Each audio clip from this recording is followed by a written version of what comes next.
యేసుక్రీస్తు నామములో మీ అందరికీ నా శుభాభివందనాలు. ఈరోజు దేవుడు మనకు అనుగ్రహించిన వాగ్దానం, నాతో దూత చెప్పిన ప్రకారం జరుగునని నేను దేవుణ్ణి నమ్ముచున్నాను. అపోస్తుల కార్యం 27వ అధ్యాయం 25వ వచనము.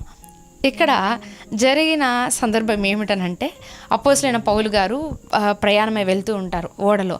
ఖైదులాగా అతను వెళ్తూ ఉన్న సమయంలో ఓడ ఇంకా ముందుకు తీసుకువెళ్ళకండి, ఏదో జరగబోతుంది, మనం ఇంక ముందుకు వెళ్తే మంచిది కాదు, నాకు తోచున్నదని చెప్పి అపోస్తులైన పౌలు గారు ఆ ఓడలో ఉండే నావికులకి అందరికి చెప్పినప్పుడు వాళ్ళు ఆ మాట పట్టించుకోకుండా అలానే ప్రయాణమై వెళ్ళినప్పుడు అక్కడ చాలా ఈదురు గాలులు, పెనుగాలి వాళ్ళని కొడుతుంది. దానివల్ల వాళ్ళు లోపలుండే వాళ్ళు తీసుకొచ్చుకున్న సామగ్రిని మొత్తం సముద్రంలో పడవేయాల్సి వస్తుంది.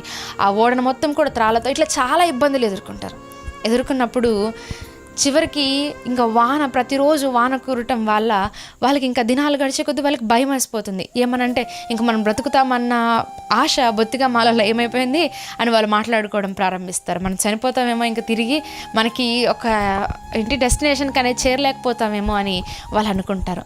కానీ మరలా అపోస్తులైన పౌలు దగ్గరికి దేవుని దూత ప్రత్యక్షమయ్యి ఏమనంటదంటే, భయపడకు, నీవు కైసరు ఎదుట నిలువవలసి ఉన్నది కాబట్టి, ఇదిగో ఈ ఓడలో ఉన్న ప్రజలందరినీ దేవుడు నీకు ఇచ్చి ఉన్నాడు కాబట్టి ధైర్యంగా ఉన్నాడు, మీరు ఒక రేవు దగ్గరికి వెళ్ళి చేరుకోవాల్సి వస్తుందని చెప్పి దేవుని దూత అతన్ని బలపరిచి వెళ్తుంది. ఇదే మాట అపోస్తులైన పౌలు వారికి చెప్తాడు.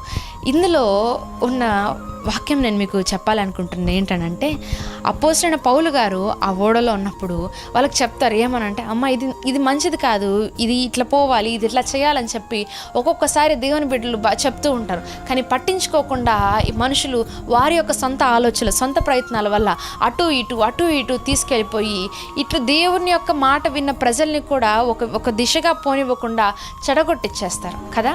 కానీ దేవుడు ఎక్కడ ఉన్నా తన ప్రణాళిక మాత్రం తన బిడ్డల్ని ఎత్తుక్కుంటూ వస్తుందన్న విషయానికి, లేదంటే దానికి ఒక ఉదాహరణగా అపోస్తులైన పౌలు గారి జీవితాన్ని మన ముందుంచాడండి.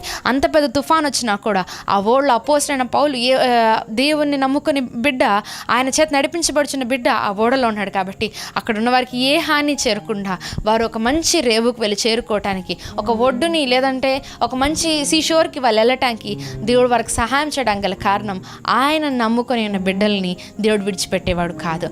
కాబట్టి ఆయన ఒక ప్రణాళిక అపోస్తులైన పౌలును వెతుక్కుంటూ వచ్చింది. కాబట్టి ఆ తర్వాత కైసరు ఎదుగు నిలబడటానికి ఇంకా చాలా జరుగుతాయి. కాబట్టి ఈరోజు నీ జీవితంలో కూడా ఎవరు ఎన్ని మలుపులు తిప్పిస్తున్నా, ఎవరు ఎన్ని మార్గాలు కూడా నిన్ను ప్రయాణం అయ్యేటట్లు చేసినా కూడా నువ్వు భయపడద్దు. దేవుని మీద నమ్మకం ఉంచు. ఆయన నిన్ను తగిన సమయానికి మనుషుల ఆలోచనలు పక్కన పెట్టి ఆయన చిత్తాన్ని నీ జీవితంలో నెరవేరుస్తాడు. ఈ కొద్ది వాక్యాలు దేవుడు నీ నా నిమిత్తం దీవించి ఆశీర్వదించునుగాక. ఆమేన్. Praise the lord.